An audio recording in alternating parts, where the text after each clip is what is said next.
ಜೈ ಶ್ರೀರಾಮ್. ಇವತ್ತು ಎಲ್ರಿಗೂ ಗೊತ್ತಿದೆ ಶ್ರೀರಾಮನ ಪ್ರತಿಷ್ಠಾಪನೆ ಏನಾಗ್ತಾಯಿದೆ, ಅದು ನಡೀತಾ ಇದೆ. ಬನ್ನಿ ಹೋಗೋಣ, ನಮ್ಮ ದೇವಸ್ಥಾನದಲ್ಲಿ ಏನಾಗ್ತಾಯಿದೆ ಅಂತ ನೋಡೋಣ.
ನಮಸ್ಕಾರ ವೀಕ್ಷಕರೇ, ಎಲ್ರಿಗೂ ಗೊತ್ತಿರೋ ಹಾಗೆ ಇವತ್ತು ರಾಮನ ಒಂದು ಪ್ರಾಣ ಪ್ರತಿಷ್ಠೆ ಆಗ್ತಾ ಇದೆ ಅಯೋಧ್ಯ ನಗರಿಯಲ್ಲಿ. ಅದು ಎಲ್ರಿಗೂ ಗೊತ್ತಿರುವಂಥ ವಿಷಯ. ಇನ್ನೊಂದೇನು ವಿಶೇಷ ಅಂತಂದರೆ, ಪ್ರತಿಯೊಂದು ದೇವಸ್ಥಾನಗಳಲ್ಲಿ ಒಂದು ವಿಜೃಂಭಣೆ, ಒಂದು ಹಬ್ಬದ ವಾತಾವರಣ, ಪ್ರತಿಯೊಬ್ಬ ಹಿಂದೂಗಳಿಗೂ ಇದು ಹೆಮ್ಮೆ ಪಡುವಂಥ ವಿಚಾರವಾಗಿದೆ. ನಾನು ವಾಸಿಸ್ತಿರೋದು ಒಂದು ಪುಟ್ಟ ಒಂದು ಅಪಾರ್ಟ್ಮೆಂಟ್ ಏರಿಯಾದಲ್ಲಿ ಒಂದು ಸಣ್ಣ ದೇವಸ್ಥಾನ ಇದೆ. ಬಟ್ ನಾವು ಅದನ್ನು ತುಂಬ ಚೆನ್ನಾಗಿ ವಿಜೃಂಭಣೆಯಿಂದ ಇಲ್ಲಿ ಆಚರಣೆ ಮಾಡಬೇಕು ಅಂತ ಎಲ್ಲ ಸೇರಿದ್ದೀವಿ. ಮಹಿಳೆಯರಾಗಿರ್ಬೋದು, ಬೇರೆ ಎಲ್ಲ ಭಕ್ತಾದಿಗಳು ಇಲ್ಲಿ ಬಂದುಬಿಟ್ಟು ಇಲ್ಲಿ ಅವರವರ ಒಂದು ಪೂಜೆಯ ಒಂದು ಪ್ರಾರ್ಥನೆಯನ್ನು ರಾಮನಲ್ಲಿ ತಲುಪಿಸ್ತಾ ಇದ್ದಾರೆ. ಬನ್ನಿ ಹೋಗೋಣ, ಏನೇನು ಆಗ್ತಾ ಇದೆ ಅಂತ ನೋಡ್ಕೊಂಡು ಬರೋಣ. ನಿಮಗೂ ಗೊತ್ತಾಗುತ್ತೆ ನಮ್ಮ ಅಪಾರ್ಟ್ಮೆಂಟಲ್ಲಿ ಎಷ್ಟು ವಿಜೃಂಭಣೆಯಿಂದ ಜೈ ಶ್ರೀರಾಮ್ ಘೋಷಣೆ ಆಗ್ತಾ ಇದೆ ಅಂತೇಳಿ. ಬನ್ನಿ, ಮಾತುಗಳಲ್ಲಿ, ಭಜನೆಗಳಲ್ಲಿ ಜೈ ಶ್ರೀರಾಮನ ಘೋಷಣೆ ಹೇಗಾಗ್ತಾ ಇದೆ ಅಂತ ನೋಡ್ಕೊಂಡು ಬರೋಣವಾ. ಮುತ್ತಿನಂತ ಮಾತು ಕಾರ್ಯಕ್ರಮಕ್ಕೆ ನಿಮ್ಗೆಲ್ಲರಿಗೂ ಸ್ವಾಗತ.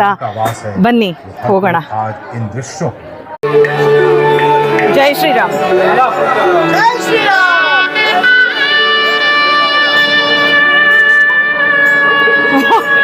जय श्री राम. जय श्री राम.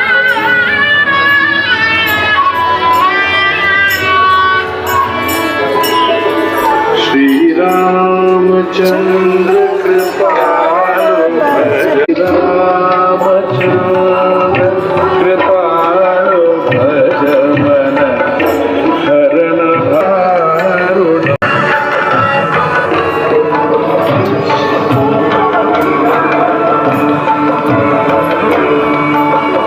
ಟಿವಿನಲ್ಲಿ ನೋಡ್ತಾ ಇರೋದು ಲೈವ್ ದೃಶ್ಯ. ಏನು ಜನ್ಮಭೂಮಿನಲ್ಲಿ ಏನು ನಡೀತಾ ಇದೆ ನಮ್ಮ ರಾಮ ಜನ್ಮಭೂಮಿಯಲ್ಲಿ, ಅದನ್ನು ನಮ್ಮ ಭಕ್ತಾದಿಗಳಿಗೆ ಇಲ್ಲಿ ನೇರ ಪ್ರಸಾರ ತೋರಿಸ್ಬೇಕು. ಆದರೆ ಗುಡಿಯಲ್ಲೂ ಸಹ ನಮಗೆ ಪೂಜೆ ಆಗಬೇಕು ಅನ್ನೋದು ಎರಡು ದೃಷ್ಟಿ ಇಟ್ಕೊಂಡು ಈ ಕಾರ್ಯಕ್ರಮನ ಹಮ್ಮಿಕೊಂಡು ಇಲ್ಲಿ ಪ್ರಾರ್ಥನೆಗಳನ್ನು ಸಲ್ಲಿಸ್ತಾ ಇದೆ. ನೋಡಿ, ನಮ್ಮ ಭಕ್ತಾದಿಗಳು ಟಿವಿ ಲೈವ್ ನೋಡೋದಲ್ಲದೆ ನಮ್ಮ ದೇವಸ್ಥಾನದಲ್ಲಿ ಕೂಡ ಅವರು ಒಂದು ಒಳ್ಳೆಯ ಅದ್ಭುತವಾದ ರಾಮ ಘೋಷಣೆಯನ್ನು ಮಾಡ್ತಾ ಇದ್ದಾರೆ. ಬನ್ನಿ ಮುಂದೆ ಏನೇನು ಆಗ್ತಾ ಇದೆ ಅಂತ ನೋಡೋಣ.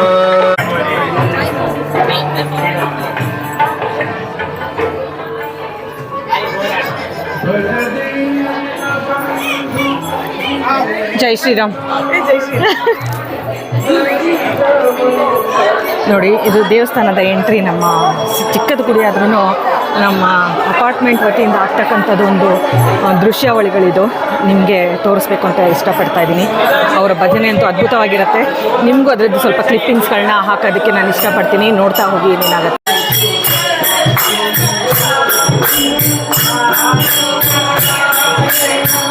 ಇದು ನಮ್ಮ ಅಪಾರ್ಟ್ಮೆಂಟಲ್ಲಿ ಮಹಿಳೆಯರು ಹಮ್ಮಿಕೊಂಡಿರ್ತಕ್ಕಂಥ ಒಂದು ಸಂಗೀತ ಕಾರ್ಯಕ್ರಮ ಅಂತ ಹೇಳ್ಬೋದು, ರಾಮ ಭಜನೆ ಅಂತ ಹೇಳ್ಬೋದು. ತುಂಬ ಚೆನ್ನಾಗಿ ಮಾಡ್ತಾ ಇದ್ದಾರೆ ವೀಕ್ಷಕರೇ. ಯಾಕಂದರೆ ಇಡೀ ಭಾರತದಲ್ಲಿ ಆಗಬೇಕಾಗಿರ್ತಕ್ಕಂಥ ರಾಮ ಘೋಷಣೆ ಏನಿದೆ, ಪ್ರತಿಯೊಂದು ಗುಡಿಯಲ್ಲೂ, ಪ್ರತಿಯೊಂದು ಮನೆಗಳಲ್ಲೂ ಈ ದೃಶ್ಯಾವಳಿಗಳನ್ನ ನೋಡ್ಬೋದು. ನೀವು ಮಾಡ್ತಾ ದೃಶ್ಯಾವಳಿಗಳು ನಿಮ್ಮ ಮುಂದೆ ಬರುವಾಗ ನಿಮಗೆ ಸಹ ಮೈ ರೋಮಾಂಚನಗೊಳ್ಬೋದು ಅಂತ ನಾನು ಅಂದ್ಕೊಳ್ತೀನಿ. ಯಾಕಂತಂದರೆ ರಾಮ ಘೋಷಣೆಯ ಆಗಿರುವಾಗ ನಾವು ಪ್ರತಿಯೊಬ್ಬರೂ ರಾಮಸ್ಮರಣೆ ಮಾಡ್ತಾ ಇರೋದು ಇವತ್ತೊಂದು ಅದ್ಭುತವಾದ ದೃಶ್ಯ. ಇಡೀ ಭಾರತ ದೇಶವೇ ಒಟ್ಟಾಗಿ ರಾಮ ಘೋಷಣೆ ಮಾಡ್ತಾ ಇದೆ ಅಂತಂದರೆ ಖಂಡಿತವಾಗ್ಲೂ ರಾಮನ ತನಕ ಈ ಘೋಷಣೆ ತಲುಪುತ್ತೀರಿ ಅಲ್ವಾ.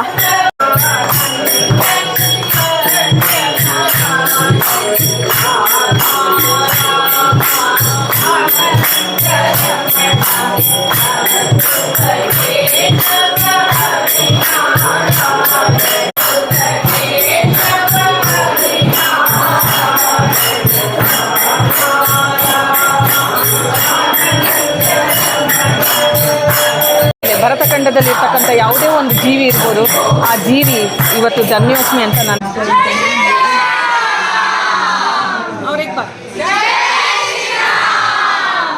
ಲಾಸ್ಟ್ ಟೈಮ್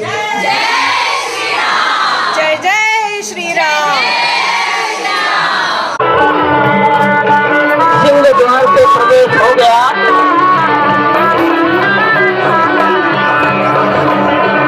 नृत्य मंडप में प्रवेश कर गए। रंग मंडप में प्रवेश हो गया।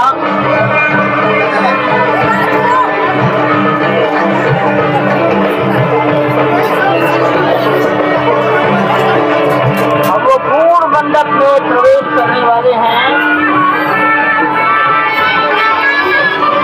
वहीं पर राष्ट्रीय संसद संघ के संचालक डॉक्टर मोहन राव भागवत, उत्तर प्रदेश गौड़ा जी केशव पार्षद जी, ಜೈ ಜೈ ಶ್ರೀರಾಮ್. जो विश्व में एक इतिहास रचेगा। श्री अयोध्या धाम जो कि वैकुंठ का हृदय कहा जाता है, आज अत्यंत प्रफुल्लित है। आज उल्लास चारों ओर, आज आनंद चारों ओर। क्यों न हो, भगवान श्री राम पधारे हैं। भगवान श्री राम चेतना का संचार होने जा रहा है। भगवान श्री राम की उस मूर्ति में जो इस वक्त थोड़ी ही देर बाद आप देखेंगे कि कमल पत्र पर वो विराजमान खड़े। attention please. 12:19 Pran Pratishtha will start. Pran Pratishtha will start at 12:19. We have distributed Akshada to each and every one of you who didn't get. Please get it from our volunteers.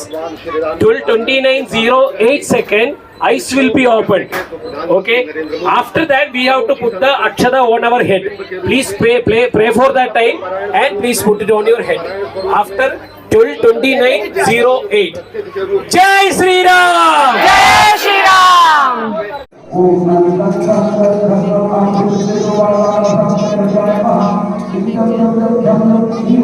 Series over. We'll go and sit for the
ಇವತ್ತು ಪ್ರಾಣ ಪ್ರತಿಷ್ಠೆ ಆಯಿತು ಶ್ರೀರಾಮಚಂದ್ರಂದು. ಬನ್ನಿ ಇವಾಗ ನಮ್ಮ ಒಂದು ದೇವಸ್ಥಾನದಲ್ಲಿ ಅನ್ನ ಸಂತರ್ಪಣೆ ಆಗ್ತದೆ. ಹೇಗಾಗ್ತದೆ ಭಕ್ತಾದಿಗಳನ್ನು ನೋಡ್ಕೊಂಡು ಬರೋಣ ಹೋಗಿ. ಎಷ್ಟು ಖುಷಿಯಾಗಿದೆ ಅಂತಂದರೆ ಪ್ರತಿಯೊಬ್ಬರು ಮನಸ್ಸಲ್ಲೂ ಮನೆಯಲ್ಲೂ ಹಬ್ಬ ರೀ ಇವತ್ತು. ಬನ್ನಿ ಹೋಗೋಣ, ಏನಾಗ್ತದೆ ಅಂತ ನೋಡೋಣ. ನೋಡಿ, ಅನ್ನದಾನ ಕಾರ್ಯಕ್ರಮನ ಹಮ್ಮಿಕೊಂಡಿದ್ದಾರೆ ನಮ್ಮ ದೇವಸ್ಥಾನದ ವತಿಯಿಂದ. ಅನ್ನದಾನ ನಡೀತಾ ಇರೋದು ಒಂದು ಶ್ರೇಷ್ಠ ದಾನ ಅಂತ ಹೇಳ್ತಾರೆ. ನೋಡಿ, ಪೂಜೆ ಪ್ರತಿಷ್ಠಾಪನೆಗಳೆಲ್ಲ ಆಯಿತು. ಅದರ ನಂತರ ಆಗ್ತಕ್ಕಂಥ ಒಂದು ಅನ್ನದಾನ ಸೇವೆ ಏನಿದೆ ಅದು ಇಲ್ಲಿ ನಡೀತಾ ಇದೆ. ವಿಜೃಂಭಣೆಯಿಂದ ಒಂದು ಪ್ರತಿಷ್ಠಾಪನಾ ಉತ್ಸವವನ್ನು ನಾವು ಕೈಗೊಂಡ್ವಿ. ಅದೊಂದು ನಮಗೆ ಒಂದು ಒಳ್ಳೆಯ ಒಂದು ಅದೃಷ್ಟ ಅಂತಲೇ ಹೇಳ್ಬೋದು. ನೋಡೋಣ. ನೋಡಿ, ಶ್ರೀರಾಮನ ಪ್ರಸಾದ ಅಂತಲೇ ಸ್ವೀಕರಿಸ್ತಾರೋ ನಮ್ಮ ಭಕ್ತಾದಿಗಳನ್ನ ನೋಡಿದ್ರೆ ಭಾಳ ಖುಷಿ ಕೊಡುತ್ತೆ. ನಿಜವಾಗ್ಲೂ ಇವತ್ತೊಂದು ಅದೃಷ್ಟದ ದಿನ ಅಂತ ಹೇಳ್ಬೋದು ನಮ್ಮದು.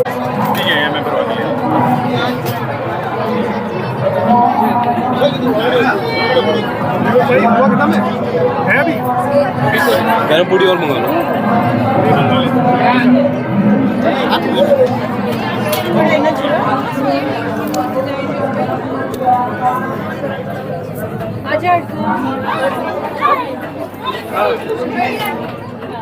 Keep checking. इसमें लियो।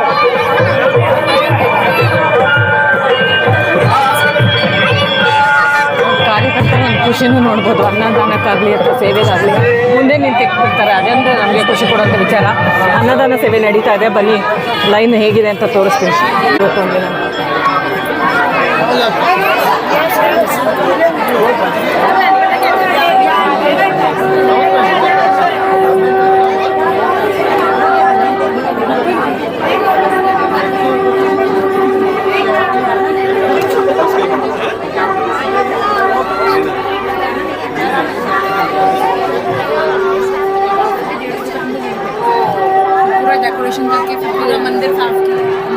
ಜೈ ಶ್ರೀರಾಮ್. ಕೇಸರಿಮಯ ಆಗಿದೆ ರೀ ಇವತ್ತಿನ ಒಂದು ದೃಶ್ಯ ನಮ್ಮ ದೇವಸ್ಥಾನದ್ದು. ನೋಡಿ, ಕೇಸರಿ ವಿಜೃಂಭಿಸ್ತಾ ಇದೆ ಅನಿಸ್ತಾ ಇದೆ ನಮ್ಮ ಅಪಾರ್ಟ್ಮೆಂಟಲ್ಲಿ. ತುಂಬ ಖುಷಿ ಕೊಡ್ತಾ ಇದೆ. ಇದು ಬ್ಯಾಕ್ ಸೈಡಿಂದ ತೆಗೆದಿರ್ತಕ್ಕಂಥ ಒಂದು ದೇವಸ್ಥಾನದ ಒಂದು ವಿಡಿಯೋ. ಕಾರಣ ಮುಂದ್ಗಡೆ ತುಂಬ ಪೆಂಡಾಲೆಲ್ಲ ಹಾಕಿರೋದ್ರಿಂದ ಅಷ್ಟು ನೀಟಾಗಿ ಬರ್ತಲ್ಲ. ಇನ್ನೊಂದು ದಿನ ನನಗೆ ರೆಕಾರ್ಡ್ ಮಾಡಿ ತೋರಿಸ್ತೀನಿ. ನೋಡಿ ಹೇಗಿದೆ ಅಂತ ಹೇಳಿ.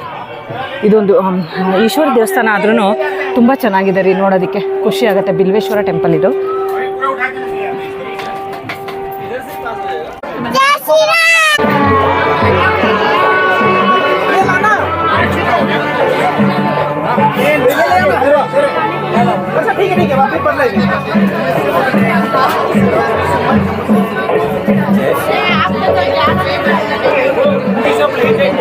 ये बाकी है क्या पूरी के लिए एक चम्मच ओके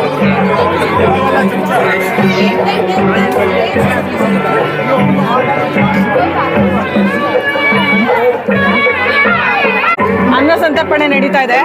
ಆದರೆ ನಮ್ಮ ಮೋದಿಯವ್ರದ್ದು ಇನ್ನೂ ಕಾರ್ಯಕ್ರಮನನ್ನ ನೋಡೋ ಅಂತ ಒಂದು ವೀಕ್ಷಕರು ಇನ್ನೂ ಕೂತಿದ್ದಾರೆ ನೋಡಿ.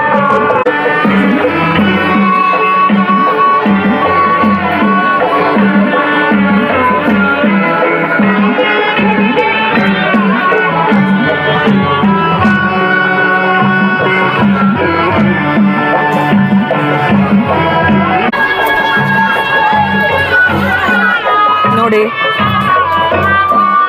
ಈ ಥರ ಪುಟ್ಟ ಮಕ್ಕಳಿಂದ ಹಿಡಿದು ಜವಾನ್ ಆಗಿರ್ತಕ್ಕಂಥ ಎಲ್ಲ ಹೆಣ್ಮಕ್ಳು ಗಂಡ್ಮಕ್ಳು ಎಲ್ಲ ಸೇರಿಕೊಂಡು ಇಲ್ಲಿ ನೋಡಿ, ಇವರಂತೂ ಅದ್ಭುತವಾದ ದೃಶ್ಯ. ನಮ್ಮ ಒಂದು ಹಿರಿಯರು ಈ ಜೀವ ಸಾರ್ಥಕ ಆಯಿತು ಅಂತ ಅಂದ್ಕೊಳ್ತೀನಿ. ಅವರು ಈ ಜನ್ಮದಲ್ಲಿ ಇದನ್ನ ರಾಮ ಪ್ರತಿಷ್ಠಾಪನೆ ನೋಡ್ತಾ ಇರೋದು.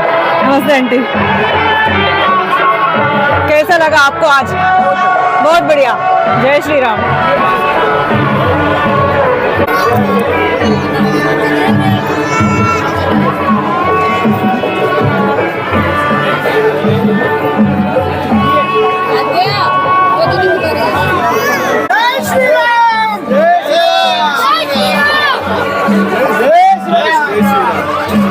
जय श्री राम. जय श्री राम. इंకొకసారి. जय श्री राम. बहुत इंतजार किया। जी जी, कैसा लग रहा है आज आपको? बहुत अच्छा लग रहा है। एकदम ऐसे लगे राम जी नीचे आ गए अभी। अच्छा, और इंडिया का बहुत अच्छा होने वाला है मोदी जी के साथ। सही बात है, सही बात है। जो हमारा जन्म है इस युग में Correct. सार्थक हो गया। एकदम एकदम अभी तो ऐसे लग रहा है पूरा कलयुग चले जाएगा और राम युग आने वाला है। बिल्कुल, बहुत बहुत बहुत अच्छा है, बहुत अच्छा है। छोटा सा मंदिर है, फिर भी हम लोगों ने अच्छे से मनाया यहाँ पे। बिल्कुल, और एक अपार्टमेंट में हो रहा है और यहाँ पे भी हो रहा है श्री राम में। बहुत अच्छा लगा हमें। ಕನ್ನಡ ಬರುತ್ತೆ ಸರ್ ನಿಮಗೆ? ಸ್ವಲ್ಪ ಸ್ವಲ್ಪ ಬರುತ್ತೆ, ತುಂಬಾ ಖುಷಿ ಆಯ್ತು ಇದು ನೋಡಕ್ಕೆ। ನಿಜವಾಗ್ಲೂ ಧನ್ಯವಾದಗಳು। ಜೈ ಶ್ರೀರಾಮ್। गुलामी जो है आज हट गया है। खत्म हो गया। हाँ, हमारा भारतवर्ष जो है वो पुराना हमारा गर्व जो है वापस लाया है। जय श्री राम। जय श्री राम सर। जय श्री राम। आप क्या बोलना चाहते हैं आज के दिन के बारे में? ये तो हमारी दीपावली है, पहली दीपावली सही बात है, 500 सालों के बाद। सही बात है। बहुत लोगों ने अपने प्राण त्याग दिए इसी इंतज़ार में कि रामलला को अपने जन्म स्थान पे स्थापित होते हुए देखेंगे। सही। मैं अयोध्या आज से 22 वर्षों पहले गया हूँ। ओके, फैज़ाबाद में जब ओके। भगवान राम को जेल में रखा गया था, अच्छा। मैंने लोगों की भक्ति देखी है और चलने की जगह नहीं थी उस जेल में। उसमें भी लोग साष्टांग प्रणाम करते हुए किसी तरह रामलला के जन्म स्थान पर जाते थे। और वहाँ पे जो भी लोग सुरक्षा कर्मी हो या जो भी हो, उन सभी को विश्वास था कि रामलला यहीं पे विराजमान होंगे, आज हो कल हो लेकिन नहीं हो। नहीं। और बहुत खुशी है, बहुत खुशी हमने है। ये दिन देखा। सही बात है सर। समस्त ब्रह्मांड सही बात है सर। का सहयोग रहा है। सही बात है। कई देशों से हमें अलग अलग तरह की सामग्रियां मिली है। सही देश के बात। कोने कोने से लोगों ने वस्तुएं अर्पित की है। सही बात है सर। ये पूरे देश और ब्रह्मांड का सहयोग से ये दिन पूरा हुआ है। सही बात है sir. Thank you so much, आपसे बात करके खुश हो बहुत गई। बहुत धन्यवाद। जय श्री राम सर। जय श्री राम। सर आप क्या बोलना चाहेंगे सर? राम जी के बारे में आप कुछ कहना चाहते हैं तो? ओके, सो सबसे पहली बात तो ये है कि मैं नासिक से बिलोंग करता हूँ, ओ सुपर, महाराष्ट्र। जो कि पंचवटी, पंचवटी, जहाँ पे राम ने 14 साल वनवास का में जो वनवास थे, किया। तो मैं तो वैसे कनेक्टेड हुई। हाँ। ठीक है। दूसरी बात ये है कि 92 में जब ये हुआ था जो किस्सा, तब मैं छोटा था। तब हमने DD1 पे हाँ, देख रहे लाइव थे, टेलीकास्ट दिखा क्योंकि रहे एक ही थे। चैनल था। एक वो दिन था, हाँ, आज का दिन। और ये आज का एक दिन है। संघर्ष तो बड़ा था सर, बहुत बड़ा बहुत संघर्ष बड़ा था। एंड मुझे बहुत खुशी ये इसलिए हो रही है क्योंकि आज पूरा देश, एक क्रिकेट के लिए तो पूरा देश आता है। हाँ, सही बात किया। लेकिन इसके लिए पूरा देश, चाहे वो उत्तर हो, दक्षिण हो, पूर्व हो, सही पश्चिम हो, सारे देश मिलके एक साथ आके इसको एक त्योहार जैसा मनाया है। सही बात है सर। तो बहुत ही खुशी हुई है। ओके सर, धन्यवाद, आपसे बात करके खुश हो गई। जय श्री राम सರ್. ಶ್ರೀರಾಮ್. ಇವತ್ತು ರಾಮನ ಪ್ರತಿಷ್ಠಾಪನೆ ಆಯಿತು ಅಯೋಧ್ಯೆ. ಸಂತೋಷ ಹಾಂ, ನಿಮಗೆ ಅಂದರೆ ನಿಮ್ಮಂಥ ಹಿರಿಯರು ನಮಗೆ ಹೇಳಬೇಕಾಗಿರ್ತಕ್ಕಂಥ ವಿಷಯ ಏನಂತಂದರೆ 500 ವರ್ಷಗಳಿಂದ ಕಾದ್ವಿ ರಾಮನ ಒಂದು ಹೌದ್ರಿ, ಪ್ರತಿಷ್ಠಾಪನೆಗೆ. ನಿಜ. ನಿಮ್ಗೆ ಏನು ಅನ್ಸುತ್ತೆ ಇವತ್ತಿನ ದಿನ? ನನಗೆ ಇವತ್ತು ಬಹಳ ಖುಷಿ ಆಗ್ತದೆ. ನಾನು ಒಬ್ಬರನ್ನೇ ಅಲ್ಲ, ಇಡೀ ನಮ್ಮ ಭಾರತ ದೇಶಕ್ಕೇ ಬಹಳ ಖುಷಿ ಪಡ್ತಾ ಇದ್ದಾರೆ. ನಿಜ. ಯಾಕೆಂದ್ರೆ ಹಿಂದೆಯಿಂದನೂ ಅವರೆಲ್ಲ ಜನರು ಪ್ರಾಣ ತಗೊಂಡಿದ್ದಾರೆ. ಇದಕ್ಕೆ ಓಡಾಟಗಳು ಮಾಡಿ ಹೊರಲಾಟಗಳು ಮಾಡಿ ಬೇಕಾದಷ್ಟು ವರ್ಷಗಳಿಂದ ಕೋರ್ಟ್ಗೆ ಹೋಗಿ ಅಲ್ಲಿನೂ ಏನೋ ನಡೆದಿರ ಹಂಗೆ ಸುಮ್ಮನೆ ನಿರೀಕ್ಷೆಯಲ್ಲೇ ಐತ್ರಿ. ಆದರೆ ಇಲ್ಲಿ ಮೋದಿ ಸರ್ಕಾರ ಬಂದಮೇಲೆ ಸ್ವಲ್ಪ ಉತ್ತೇಜನ ಬಂದು ಅದಕ್ಕೆ ಭಾಳ ಮನಸ್ಸು ಕೊಟ್ಟು ಮೋದಿಯವರು ಭಾಳ ಖುಷಿಯಿಂದ ಎಲ್ಲ ನೋಡಿರಿ, ದೇಶ ಎಲ್ಲ ನಮ್ಮ ಭಾರತ ದೇಶ ಎಲ್ಲನೂ ಜ್ಯೋತಿ ಬೆಳೆಸ್ಕೊಳ್ಳೋದಕ್ಕೆ ಅನುಕೂಲ ಮಾಡಿಕೊಟ್ಟಿದ್ದಾರೆ. ಸರ್ ನಮಸ್ಕಾರ. ನಿಮ್ಮ ಹೆಸರು ಸರ್? ನನ್ನ ಹೆಸರು ಸುಧೀರ್ ಅಂತ. ಓಕೆ ಮೇಡಮ್, ನಿಮ್ಮ ಹೆಸರು? ಕವಿತಾ. ಓಕೆ ಸರ್, ಇವತ್ತು ಪ್ರತಿಷ್ಠಾಪನಾ ದಿನ ರಾಮಂದು ನಮ್ಮ ದೇವಸ್ಥಾನದಲ್ಲಿ ಇಲ್ಲಿ ಚಿಕ್ಕದಾಗಿ ಅಂತ ನಾವು ಅಂದ್ಕೊಂಡಿದ್ವಿ ಸೆಲೆಬ್ರೇಷನ್ ಮಾಡೋಣ ಅಂತ, ಬಟ್ ವಿಜೃಂಭಣೆಯಿಂದ ನಡೀತು ಸರ್.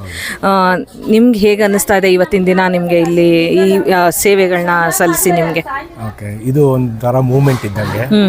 ಯಾಕೆಂದರೆ ಇವಾಗ ನಾವೊಂದು ಒಳ್ಳೆ ಆಲೋಚನೆ ಮಾಡಿದಾಗ ಅದಕ್ಕೆ ಶಕ್ತಿ ಭಾಳ ಕಡೆಯಿಂದ ಬರುತ್ತೆ. ಹೌದು. ಫಾರ್ ಎಕ್ಸಾಂಪಲ್ ನಾವಿಲ್ಲಿ ಏನೋ ಒಂದು ಮಾಡಬೇಕು, ಕಾರ್ಯ ಮಾಡಬೇಕು ಒಂದು ಸೆಲೆಬ್ರೇಷನ್ ಮಾಡಬೇಕು, ಜನಕ್ಕೆ ಇದ್ರದ ಒಂದು ಅನುಭವ ಸಿಗಬೇಕು ಅಂತ ಏನು ಮಾಡಿದ್ವಿ, ನಾವು ಅಂದ್ಕೊಂಡಿದ್ದಕ್ಕಿಂತ 100 ಪಟ್ಟು ಜಾಸ್ತಿ ವಿಜೃಂಭಣೆಯಿಂದ ಆಗಿದೆ. ಈ ವಿಜೃಂಭಣೆ ಹೆಂಗೆ ಅಂದ್ರೆ ನಾವೇನ್ ಕೊಡ್ತೀವಿ, ನಾವೇನ್ ಮಾಡ್ತೀವಿ ಅಂತ ಅಲ್ಲ, ಜನಗಳ ಭಾವನೆಗಳು ಅಲ್ಲಿ ಬರುತ್ತಲ್ಲ ಆ ಜಾಗದಲ್ಲಿ, ಅದು ಆ ವೈಬ್ರೇಷನ್ಸ್ ಕ್ರಿಯೇಟ್ ಮಾಡುತ್ತೆ. So ಎಲ್ಲರಿಗೂ ಮನಸ್ಸು ತೃಪ್ತಿಯಾಗಿ ಏನೊಂದು ಸಾಧನೆ ಇನ್ನು ಮುಂದೆ ಎಲ್ಲ ಒಳ್ಳೇದಾಗುತ್ತೆ, ಎಲ್ಲ ವಿಘ್ನಗಳು ಹೋಗುತ್ತೆ ಅನ್ನೋ ಒಂದು ಭಾವನೆಯಿಂದ ಇವತ್ತು ಸೆಲೆಬ್ರೇಷನ್ಸ್ ಆಗಿದೆ. ತುಂಬಾ ಸಂತೋಷ. ಇದು ಆಕ್ಚುಲಿ ನಿಜವಾದ ದೀಪಾವಳಿ, ವಿಜಯೋತ್ಸವ. ಯಾಕಂದ್ರೆ ನಮ್ಮ ಭಾರತದ ಒಂದು ಸಂಸ್ಕೃತಿ ಏನಿದೆ ಅದನ್ನ ಉಳಿಸ್ಕೊಂತಾ ಇದೀವಿ. ಭಾರತ ಸಂಸ್ಕೃತಿ ಅಂದ್ರೆ ಸ್ವಲ್ಪ ಸನಾತನ ಸಂಸ್ಕೃತಿ, ತಾಳ್ಮೆ, ಭಕ್ತಿ, ಧೈರ್ಯ, ಆಮೇಲೆ ನಿಷ್ಠೆಯಿಂದ ಒಂದು ಕೆಲಸ ಮಾಡುವಂಥದ್ದು. ಇದನ್ನ ಉಳಿಸ್ಕೊಂಡು ಹೋಗ್ಬೇಕು. ಇದೇ ಮೆಸೇಜು ಇವತ್ತಿನ ದಿವಸ ಭಾರತೀಯರಿಗೆ, ಇದೇ ಮೆಸೇಜು. ಭೇದ ಭಾವ ಇಲ್ಲ, ಎಲ್ಲರೂ ಶ್ರದ್ಧೆಯಿಂದ ಮನೆಯಲ್ಲಿರೋ ದೇವರು, ತಂದೆ ತಾಯಿಗಳು ನೋಡ್ಕೊಳ್ಳಿ, ಯಾವುದೋ ಒಂದು ಮೂಲ ದೇವರನ್ನು ಪ್ರಾರ್ಥಿಸ್ಕೊಳ್ಳಿ, ಅದೇ ಶಕ್ತಿ ಕೊಡುತ್ತೆ, ನಮ್ಮನ್ನು ಮುನ್ನಡೆಸುತ್ತೆ. ಸೊ ಮುಂದಿನ ಜನಾಂಗಕ್ಕೂ ಒಳ್ಳೇದಾಗತ್ತೆ. ಕೆಲವು ವರ್ಷಗಳ ಹಿಂದಿಂದ ನಾವು ರಾಮ ಜನ್ಮಭೂಮಿ ಬಗ್ಗೆ ನಾವು ಕೇಳ್ಕೊಂಡು ಬಂದಿದ್ದೀವಿ. ಕೇಸ್ ನಡೀತು, ತುಂಬ ಎಲ್ಲ ಗೊತ್ತಿದೆ. ವನವಾಸಕ್ಕಿಂತ ಹೆಚ್ಚಿನ ಒಂದು ದೀರ್ಘ ಅವಧಿನ ನಾವು ಕಳೆದಿದ್ದೀವಿ. ನಮ್ಮ ತಂದೆ ತಾಯಿ ಇರ್ಬೋದು, ಅಥವಾ ಇವಾಗ ನಮ್ಮ ಮಕ್ಕಳಿರ್ಬೋದು, ಅಥವಾ ನೆಕ್ಸ್ಟ್ ಬರ್ತಕ್ಕಂಥ ಜನ್ರೇಷನ್ ಅವ್ರಿಗೆ ಇವಾಗ ಬುದ್ಧಿ ಇಲ್ದಿತ್ತು ಇರ್ಬೋದು, ಚಿಕ್ಕವ್ರು ಇರ್ಬೋದು. ಆದರೆ ಇವತ್ತಿನ ದಿನ ಇತಿಹಾಸದಲ್ಲಿ ಬರೆದಿರ್ತಕ್ಕಂಥ ಒಂದು ದಿನ. ಈ ಒಂದು ಪೀರಿಯಡ್ ಏನಿದೆ, ಒಂದು ನಮಗೆ ಒಂದು ಗೊತ್ತಿರೋದು ಒಂದು 100 ವರ್ಷ ಅಂತ ಇಟ್ಕೊಳ್ಳೋಣ. 100 ವರ್ಷದ ಹಿಂದಿಂದ ನಮ್ಮ ಈ ಪೀರಿಯಡ್ ತನಕ ನಾವು ಕಾದಿರೋದಿದೆಯಲ್ಲ ರಾಮನಿಗೋಸ್ಕರ. ರಾಮನ ದೇವಸ್ಥಾನ ಎಲ್ಲ ಕಡೆ ಇದೆ, ಆದರೆ ರಾಮ ಜನ್ಮಭೂಮಿ ಏನಿದೆ ಅದು ನಮಗೆ ಭರತ ಭೂಮಿಯ ಒಂದು ಮೇಯ್ನ್ ಸೆಂಟರ್ ಅಂತಲೇ ಹೇಳ್ಬೋದು. ಹಾಗಾಗಿ ಆ ಒಂದು ದಿನಗಳಲ್ಲಿ ನಿಮ್ಮ ಆಲೋಚನಾ ಶಕ್ತಿ ಹೇಗಿತ್ತು ರಾಮ ಪ್ರತಿಷ್ಠಾಪನೆ ಬಗ್ಗೆ? ಒಂದು ಯಾವಾಗಲೂ ಅಷ್ಟೇ, ಜನ್ಮದಿನ ಬರ್ತ್ಡೇ ಹಿಂಗೆ ಸೆಲೆಬ್ರೇಟ್ ಮಾಡ್ತೀವಿ, ಬರ್ತ್ ಪ್ಲೇಸ್ ಕೂಡ ತುಂಬಾ ಇಂಪಾರ್ಟೆಂಟ್. ಅದೇ ಒಂದು ಮಹತ್ವ, ಒಂದು ಜೀವಾಂಶಕ್ಕೆ ಅದೇ ಒಂದು ತುಂಬಾ ಇಂಪಾರ್ಟೆಂಟ್ ಆದದ್ದು. ಸೊ ಏನಂದ್ರೆ ನಾನನ್ನೋದು, ನಾವೆಲ್ಲ ಫುಲ್ಲು ಅದೃಷ್ಟವಂತರು. ಯಾಕಂದ್ರೆ ನಮ್ಮ ಕಣ್ಣೆದುರಿಗೆ ಆಗ್ತಾ ಇದೆ. ನಾವು ಎಲ್ಲೋ ಒಂದು ಕಡೆ ನಾವು ಪುಣ್ಯ ಮಾಡಿದ್ದೀವಿ, ಎಲ್ಲೋ ಒಂದು ಕಡೆ ನಾವು ನಮ್ಮ ಶ್ರಮ ಪಟ್ಟಿದ್ದೇವೆ, ಅದಕ್ಕೋಸ್ಕರ ನಮ್ಮ ಕಣ್ಣೆದುರಿಗೆ ಆಗ್ತಾ ಇದೆ. ಇಲ್ಲ ಅಂದ್ರೆ ನಮ್ಮ ಕಣ್ಣೆದುರಿಗೆ ಆಗ್ತಾ ಇರಲಿಲ್ಲ. ಸೊ ಒಂದು ನಾವು ಅರ್ಥ ಮಾಡ್ಕೋಬೇಕು, ನಾವೆಲ್ಲ ಧನ್ಯರು ಆಗ್ತಾ ಇರೋದು. ಇದನ್ನೇ ಉಳಿಸ್ಕೊಂಡು ಹೋಗ್ಬೇಕು. ಕೆಟ್ಟದ್ದು ಬೆಳೆಯಕ್ಕೆ ಬಿಡಬಾರ್ದು, ಒಳ್ಳೇದೇ ಬೆಳೆಯಕ್ಕೆ ಬಿಟ್ರೆ ಈ ತರ ಪರಿಸ್ಥಿತಿಗಳು ಬರೋದಿಲ್ಲ. ಪ್ರಕೃತಿಯೇ ದೇವರು, ಪ್ರಕೃತಿ ನಿಯಮನೇ ಒಬ್ಬರಿಗೊಬ್ರು ಸಹಾಯ ಮಾಡೋಂಥದ್ದು. ಅದನ್ನೇ ಮಾಡಿಲ್ಲ ಅಂದ್ರೆ, ಒಬ್ಬರ ಮೇಲೆ ದೌರ್ಜನ್ಯ ಮಾಡಿದ್ರೆ ಅದು ಪ್ರಕೃತಿ ಕೂಡ ಸಹಿಸೋದಿಲ್ಲ ಅನ್ನೋದು ಒಂದು ಸಂದೇಶ. ಸೊ ನಾನು ಅನ್ಕೊಳ್ತೀನಿ, ಮುಂದೆ ನಮ್ಮ ದೇಶಕ್ಕೆ ತುಂಬಾ ಒಳ್ಳೆ ಅಭಿವೃದ್ಧಿ ಆಗುತ್ತೆ, ಎಲ್ಲರೂ ಚೆನ್ನಾಗಿರ್ತಾರೆ, ಆರೋಗ್ಯವಾಗಿರ್ತಾರೆ, ಸಂಪನ್ಮೂಲವಾಗಿ ಇರ್ತಾರೆ ಅಂತ ಹೇಳಿ. ಒಂಥರ ಹೇಳ್ಬೇಕು ಅಂತಂದ್ರೆ ರಾಮರಾಜ್ಯ ಸ್ಥಾಪನೆ ಆಗುವಂತ ಒಂದು ಲಕ್ಷಣಗಳು ಕಾಣಿಸ್ತಾ ಇದೆ ಅಂತ ಅನ್ಕೊಳ್ತೀನಿ. ಪುನರ್ಜನ್ಮ, ನಮ್ಮ ಭಾರತ ಸಂಸ್ಕೃತಿಯ ಪುನರ್ಜನ್ಮ ಇವತ್ತಾಗಿದೆ. ನಮ್ಮ ಒಂದು ಹಿಂದೂ ಇದು ತರ್ವಾತ ಬಂದಿರುವಂತ ಹೆಸರು, ಬಟ್ ನಮ್ಮ ಏನು ಸಂಸ್ಕೃತಿ ಇದೆ ಯಾವಾಗೋ ಹುಟ್ಟಿತ್ತು, ಅದನ್ನೆಲ್ಲ ಬಿಟ್ಕೊಂಡಿದ್ವಿ, ಮತ್ತೆ ಪುನರ್ಜನ್ಮ ಬಂದಿದೆ. ನಿಜ ಅಂತ ಏನಿದೆ, ನಾವು ಆ ಒಂದು ಭೂಮಿನಲ್ಲಿ ಒಂದು ಜನ್ಮ ತಾಳದೆ ಒಂದು ಅದೃಷ್ಟ ಅಂತ ನಾನು ಅನ್ಕೊಂಡಿರೋದು. ಅಂಥದ್ರಲ್ಲೂ ಕೂಡ ನಮಗೆ ಇದೊಂದು ಸೌಭಾಗ್ಯನೇ ಅಂತ ಹೇಳ್ಬೋದು. ಯಾಕಂದರೆ ಎಷ್ಟೋ ಜೀವಗಳು ಹೋಗ್ಬಿಟ್ಟಿದೆ, ಹಿರಿ ಜೀವಗಳು. ಯಾಕಂದರೆ ಅವರ ಒಂದು ಆಶಯ ಇತ್ತು ರಾಮ ಜನ್ಮಭೂಮಿಯಲ್ಲಿ ರಾಮ ಪ್ರತಿಷ್ಠಾಪನೆ ನಾವು ನಮ್ಮ ಜನ್ಮ ಇರಬೇಕಾದ್ರೆ ನೋಡಬೇಕು ಅನ್ನೋದೊಂದು ಮಹದಾಸೆ ಕೆಲವು ಹಿರಿ ಜೀವಗಳಲ್ಲಿ ಇತ್ತು. ಕೆಲವ್ರಿಗೆ ಅದೃಷ್ಟ ಸಿಗಲೇ ಇಲ್ಲ, ಆದರೆ ನಾವು ತುಂಬ ಅದೃಷ್ಟ ಮಾಡಿದ್ದೀವಿ. ಏನು ಹೇಳ್ತೀರಾ ಸರ್ ಇದ್ರ ಬಗ್ಗೆ? ನಾನು ಪ್ರತಿಯೊಬ್ಬರಿಗೂ ಇದು ಅವಕಾಶ ಸಿಗುತ್ತೆ, ಎಲ್ಲ ಜೀವರಾಶಿಗಳಿಗೂ. ಅವ್ರು ಮಾಡೋದು ಒಳ್ಳೆ ಕೆಲಸದಲ್ಲಿ ಗ್ಯಾರಂಟಿ ಅವರು ಭಾರತ ದೇಶದಲ್ಲಿ ಹುಟ್ಟಿ ಬರುತ್ತಾರೆ, ಮತ್ತೆ ಮುಂದೇನು ನೋಡ್ತಾರೆ. ಇದು 1000 ವರ್ಷನೋ 10,000 ವರ್ಷ ಇರುತ್ತೆ ದೇವಸ್ಥಾನ. ದೇವ್ರು ಇದ್ದೇ ಇರ್ತಾನೆ, ಯಾವತ್ತಿಗೂ ಇರ್ತಾನೆ. ನೀವು ಪುಣ್ಯ ಮಾಡಿ ಭಾರತ ದೇಶದಲ್ಲಿ ಹುಟ್ಟಿ ಧನ್ಯರಾಗಿ. ಅಂದ್ರೆ ಪುನರ್ಜನ್ಮ ಅಂತ ಏನಿದೆ ಇದೇ ಭೂಮಿ ಮೇಲೆ ಆಗ್ಲಿ ಅಂತ ಅಂದ್ಬಿಟ್ಟು ಯಾರು ಆಸೆ ಪಟ್ಟು ಜೀವ ಕಳ್ಕೊಂಡಿದ್ದಾರೆ ಅವರು ಮತ್ತೆ ಇದೇ ಭೂಮಿನಲ್ಲಿ ಹುಟ್ಟಿ ಅವಕಾಶ ಕೊಟ್ಟರೆ ಅವಕಾಶ, ಇದನ್ನ ಸದುಪಯೋಗ ಪಡ್ಕೊಳ್ಳಿ, ಆಯ್ತಾ? ಒಳ್ಳೇದನ್ನ ಪ್ರಕಾರ ನಾಮಸ್ಮರಣೆ ನಮ್ಮ ಮನಸ್ಸನ್ನ ಏಕಾಗ್ರತೆಗೊಳಿಸೋದಕ್ಕೋಸ್ಕರನೇ ಇರುವಂತದ್ದು, ಆಯ್ತಾ? ಬೇರೆ ವಿಚಾರಗಳು ನಮ್ಮ ತಲೆಗೆ ಬರಬಾರ್ದು. ನಾವು ದೈವ ಸನ್ನಿಧಿಯಲ್ಲಿ ಆಲೋಚನೆ ಮಾಡಬೇಕು ಅಂತ. ಅವಾಗ ಈಗಿನ ಕಾಲದಲ್ಲಿ ಏನೋ ಲೇಟೆಸ್ಟ್ ಆಗಿ ಹೇಳ್ತಾರೆ ನೋಡಿ, ಇಂಟ್ರೋಸ್ಪೆಕ್ಷನ್ ಮಾಡ್ಕೊಳ್ಳಿ. ಪ್ರತಿನಿತ್ಯ ಪೂಜೆ ಮಾಡ್ಬೇಕಾರೆ ನಾನೇನು ಒಳ್ಳೆ ಕೆಲಸ ಮಾಡಿದೆ ನಿನ್ನೆ, ಅಥವಾ ಏನು ಕೆಟ್ಟ ಕೆಲಸ ಮಾಡಿದೆ, ಇವತ್ತು ಕೆಟ್ಟದ್ದು ಮಾಡಿದೆ, ಏನು ಒಳ್ಳೆ ಕೆಲಸ ಮಾಡ್ತೇನೆ ಅಂತ ಆಲೋಚನೆ ಮಾಡಿದ್ರೆ ಅದೇ ದೊಡ್ಡ ದೈವಾರಾಧನೆ. ಅದನ್ನ ಪ್ರತಿಯೊಬ್ರು ಆಸ್ ಎ ಇಂಡಿವಿಜುವಲ್, ವಯಸ್ಸು ಏನಾದ್ರು ಇರ್ಬೋದು, ಜಾತಿ ಏನಾದ್ರು ಇರ್ಬೋದು, ಧರ್ಮ ಏನಾದ್ರು ಇರ್ಬೋದು, ಇದನ್ನ ಪಾಲಿಸಿದ್ರೆ 100% ಅವ್ರಿರೋ ಜಾಗ ದೇವಸ್ಥಾನ ಇದ್ದಂಗೆ ಇರುತ್ತೆ. ಚಿಕ್ಕ ದೇವಸ್ಥಾನ ದೊಡ್ಡ ದೇವಸ್ಥಾನ ಏನೂ ಇಲ್ಲ, ನಿಮ್ಮಲ್ಲೇ ದೇವಸ್ಥಾನ ಇರುತ್ತೆ, ನೀವೇ ಓಡಾಡೋ ದೇವ್ರ ತರ ಇರ್ತೀರ. ನಿಜ ತುಂಬ ಸಂತೋಷ ಸರ್. ಮುಂದಿನ ಒಂದು ಪೀಳಿಗೆ ಏನಿದೆ, ನಮ್ಮ ರಾಮ ಜನ್ಮಭೂಮಿಲಿ ಆಲ್ರೆಡಿ ಇವತ್ತು ಪ್ರತಿಷ್ಠಾಪನೆ ಆಯಿತು ರಾಮಂದು. ನಮ್ಗಿಂತ ಹೆಚ್ಚಿನ ಪುಣ್ಯ ನಮ್ಮ ನೆಕ್ಸ್ಟ್ ಜನ್ರೇಷನ್ ಅಂತ ಅನ್ಸುತ್ತೆ. ಅವ್ರಿಗೆ ಈಸಿಯಾಗಿದ್ದ ರಾಮನ ದರ್ಶನ ಆಗ್ತಾ ಇದೆ. ನಾವು ಇಷ್ಟು ವರ್ಷ ಕಾದ್ವಿ, ಆ ಕಾಯುವಿಕೆ ಏನಿದೆ ಅದು ನಮಗೆ ಮಾತ್ರ ಗೊತ್ತಿರುತ್ತೆ, ಮುಂದಿನ ಜನ್ರೇಷನ್ಗೆ ಗೊತ್ತಿರಲ್ಲ. ಬಟ್ ಇವತ್ತಿನ ದಿನ ಇತಿಹಾಸದಲ್ಲಿ ಒಂದು ಸುವರ್ಣಾಕ್ಷರದಲ್ಲಿ ಬರ್ತಿರ್ತಕ್ಕಂಥ ಒಂದು ದಿನ ಆಗ್ಬಿಡ್ತು ಇವತ್ತು. ಅದರಲ್ಲಿ ಕೂಡ ನಾವು ಭಾಗವಹಿಸ್ಕೊಂಡಿದ್ದೀವಲ್ಲ ಅನ್ನೋದು ಅದೊಂದು ಒಂದು ಖುಷಿ ಕೊಡುವಂಥ ವಿಚಾರ ಸರ್. ಧನ್ಯವಾದ ಸರ್. ಜೈ ಶ್ರೀರಾಮ್ ಸರ್. ಜೈ ಶ್ರೀರಾಮ್ ಅಂತ. ಜೈ ಶ್ರೀರಾಮ್. ಜೈ ಶ್ರೀರಾಮ್. ಏನು ಹೇಳಬೇಕು ಅಂತ ಇಷ್ಟಪಡ್ತೀರಾ ಮೇಡಮ್? ಇವತ್ತಿಷ್ಟು ವೈಡುಂಬರ ಏನಂತಾರೆ ಅದಕ್ಕೆ ಅಷ್ಟು ಮಾಡಿದ್ರಲ್ಲ, ಇದಕ್ಕೊಂದು ಸಾರ್ಥಕ್ಕೆ ಸಿಗ್ಬೇಕಂದ್ರೆ ನನ್ಗನ್ಸೋದು ರಾಮ ಸರ್ವಗುಣ ಸಂಪನ್ನ ಅಂತಾರೆ. ಪ್ರತಿಯೊಬ್ಬ ಮನುಷ್ಯ ಒಂದು ಸಿಂಪಲ್ ಆಗಿರೋ ಗುಣ ತಗೊಂಡು ಅದನ್ನ ಫಾಲೋ ಮಾಡಿದ್ರೆ ನಿಜವಾಗ್ಲೂ ರಾಮರಾಜ್ಯನೇ ಆಗೋಗ್ಬೋದು. ಮುತ್ತಿನಂತ ಮಾತು ಕಾರಣ ಹೇಳ ಇಷ್ಟಪಡ್ತೀನಿ. ಆಮೇಲೆ ಇವತ್ತು ಪ್ರತಿಷ್ಠಾಪನೆ ಇವತ್ತಂತೂ ಎಲ್ಲರೂ ಸೆಲೆಬ್ರೇಷನ್ ಮಾಡ್ತಾ ಇದ್ದಾರೆ ವೈಡುಂಬರಿಂದ ಎಲ್ಲ. ಇದನ್ನ ಒಂದು ಸ್ಫೂರ್ತಿಯಾಗಿ ಇಟ್ಕೊಂಡು ಇದನ್ನ ಕಂಟಿನ್ಯೂ ಮಾಡ್ಬೇಕು. ಇವತ್ತೊಂದ್ ದಿವಸ ನಾಳೆ ದಿವಸ ಮತ್ತೆ ಅದೇ ಆ ತರ ಆಗ್ಬಾರ್ದು. ಇದೊಂದು ಮುಂದುವರ್ಸ್ಕೊಂಡು ಹೋಗ್ಬೇಕು. ಆ ಗುಣಗಳು ಏನ್ ಫಾಲೋ ಮಾಡಿದ್ರೆ ಅದೇ ರಾಮರಾಜ್ಯನೇ ನಿಜವಾಗ್ಲೂ ಬಂದ್ಬಿಡುತ್ತೆ. ಮುತ್ತಿನಂತ ಮಾತು ಹೇಳಿದ್ರಿ ನೀವು. ಯಾಕಂದ್ರೆ ಇವತ್ತೊಂದಿನ ಸೆಲೆಬ್ರೇಟ್ ಮಾಡ್ಬಿಟ್ಟು ಅದನ್ನ ಮರೆಯುವಂತದ್ದಲ್ಲ ಅಂತ ಹೇಳಿ ಅವ್ರ ಗುಣಗಳನ್ನ ನಮ್ಮ ಲೈಫಲ್ಲಿ ಅಳವಡಿಸ್ಕೋಬೇಕು. ಒಂದು ಸಿಂಪಲ್ ಈಗ ಒಂದು ವರ್ಷದಲ್ಲಿ ಒಂದ್ ಆಡವಲ್ಸ್ಕೊಳ್ಳಿ, ಇನ್ನೊಂದು ನೆಕ್ಸ್ಟ್ ನಿಮ್ ಬರ್ತ್ಡೇ ದಿವಸ ಒಂದ್ ಮಾಡ್ಕೊಂಡ್ರೆ ಇನ್ನೊಂದ್ ಜನ್ಮದಲ್ಲಿ ಇನ್ನೊಂದ್ ಗುಣ ಆಡ್ ಮಾಡ್ಕೊಂಡು ಓಕೆ ಓಕೆ ಹೌದೌದು. ಮತ್ತೆ ಇನ್ನೊಂದ್ ಮಾಡಿದ್ರಂತ ಹಳೇದನ್ನ ಬಿಡಬಾರ್ದು, ಅದನ್ನು ಕಂಟಿನ್ಯೂ ಮಾಡ್ಕೊಂಡ್ರೆ ಹಾಗೆ ಸ್ಲೋ ಆಗಿ ನಾವು ಅಳವಡಿಸ್ಕೊಂಡು ಹೋದ್ರೇನೆ ಅದು ಬರೋದು. ತುಂಬಾ ಸಾಧನೆ ಮಾಡ್ಬೇಕು, ಪ್ರತಿಯೊಬ್ರು ಪ್ರಯತ್ನ ಪಟ್ರೇನೆ ಅದಾಗೋದು. ರಾಮನಾಮ ಹಾಡ್ಬಿಟ್ಟು ಬಾಯಿನಲ್ಲಿ ಸುಮ್ಮನಿರೋದಲ್ಲ, ಅವ್ರ ಗುಣಗಳನ್ನ ನಾವು ಆದರ್ಶವಾಗಿ ತಗೊಂಡು ಅಳವಡಿಸ್ಕೊಳ್ಬೇಕು ಜೀವನದಲ್ಲಿ ಅನ್ನೋದೊಂದು ಮಾತು ನಿಮ್ಮ ಇದು ಏನು ನಿಮ್ಮ ಒಂದು ಮುತ್ತಿನಂತ ಮಾತು. ಪ್ರತಿಯೊಂದು ಚಕ್ರ ಒಂದೊಂದು ದೇವ್ರಿಗೆ ಕನೆಕ್ಟ್ ಆಗಿರೋದು. ಸೊ ಎಲ್ಲ ನಮ್ಮ ಬಾಡಿಯಲ್ಲೇ ಇದೆ, ಎಲ್ಲೂ ಬೇರೆ ಇಲ್ಲ. ಹೌದೌದು. ಸೊ ಅದನ್ನ ನಾವು ಧ್ಯಾನ ಮಾಡ್ಕೊಂತ ಅದನ್ನ ರಿಯಲೈಸ್ ಮಾಡ್ಕೊಂತಾ ಇರ್ಬೇಕು. ಸ್ಲೋ ಆಗಿ ಮೆಡಿಟೇಷನ್ ಮಾಡ್ತಾ ಇದ್ರೆ, ನಮ್ಮ ಉಸಿರು ಮೇಲೆ ಗಮನ ಇಟ್ಕೊಂಡು ಮಾಡ್ತಾ ಇದ್ರೆ ಒಂದೊಂದು ಬಿಚ್ಕೊಂಡ್ ಬರುತ್ತೆ. Okay okay. ಅಂದ್ರೆ ನೀವ್ ಹೇಳೋದು ನಮ್ಮ ಪ್ರಯತ್ನ ತುಂಬಾ ಮುಖ್ಯ ಆಗತ್ತೆ ಧ್ಯಾನದಲ್ಲಿ ಅಂತ ಹೇಳಿ. ದಿನ ಧ್ಯಾನ ಮಾಡೋದಿದೆ ಅಲ್ಲ, ಅಟ್ಲೀಸ್ಟ್ ಏನ್ ಹೇಳ್ತಾರೆ ನಮ್ಮ ವಯಸ್ಸು ಎಷ್ಟಿದೆ ಅಲ್ಲ ಅಷ್ಟು ನಿಮಿಷ ಆದ್ರೂ ಒಂದ್ ಮನುಷ್ಯ ಒಂದ್ ಧ್ಯಾನ ಮಾಡ್ಬೇಕು ಒಂದ್ ದಿವಸದಲ್ಲಿ. ನಿಜ ತುಂಬಾ ಒಳ್ಳೆ ಮಾತು ಹೇಳಿದ್ರಿ. ನಮ್ಮ ವಯಸ್ಸು ಎಷ್ಟಿದೆ ಅಷ್ಟರ ನಿಮಿಷ ಆದ್ರೂ ಒಂದು ಧ್ಯಾನ ಮಾಡ್ಬೇಕು ಅನ್ನೋದು ಮುತ್ತಿನಂತ ಮಾತು ನಿಮ್ಮ ಪ್ರಕಾರ. ಮನಸ್ಸಿಗೆ ಸಮಾನಾದ ಒಂದು ನಿಮಿಷಗಳಷ್ಟಾದ್ರೂ ನಾವು ಧ್ಯಾನ ಮಾಡಬೇಕು ಅನ್ನೋದು ನಮ್ಮ ವೀಕ್ಷಕರಿಗೆ ತಿಳಿಸ್ಕೊಟ್ರಿ. ತುಂಬಾ ಧನ್ಯವಾದ. ಆದರ್ಶ ದಂಪತಿಗಳು ನೀವು. ಆ್ಯಕ್ಚುಲಿ ಅಂದರೆ ರಾಮನ ಬಗ್ಗೆ ಮಾತ್ರ ಮಾತಾಡ್ತೀರಾ ಅಂತ ಅಂದ್ಕೊಂಡಿದ್ದೆ, ಇವತ್ತಿನ ದಿನದ ಬಗ್ಗೆ ಮಾತ್ರ ಮಾತಾಡ್ತೀರಾ ಅಂತ ಅಂದ್ಕೊಂಡಿದ್ದೆ. ಆದರೆ ಏನಾಗಿದೆ ಅಂತಂದರೆ ಆಧ್ಯಾತ್ಮ ಅಂದರೆ ಏನು, ಧ್ಯಾನ ಅಂದ್ರೇನು, ಮತ್ತು ನಿಮಿಷಗಳ ಲೆಕ್ಕದಲ್ಲಿ ನಾವು ಧ್ಯಾನ ಮಾಡಬೇಕು ಅನ್ನೋದೊಂದು ಮಾತಿದೆ ಅಲ್ಲ, ಅದು ನಿಜವಾಗ್ಲೂ ಮನಸ್ಸಿಗೆ ಮುಟ್ಟುವಂಥ ಒಂದು ಮಾತು. ನಿಮ್ಮಿಬ್ಬರನ್ನು ಇಲ್ಲಿ ಭೇಟಿಯಾಗಿ ತುಂಬ ಖುಷಿ ಆಗಿಬ್ರಿಗೂ. ಜೈ ಶ್ರೀರಾಮ್. ಧನ್ಯವಾದ. ಜೈ ಶ್ರೀರಾಮ್.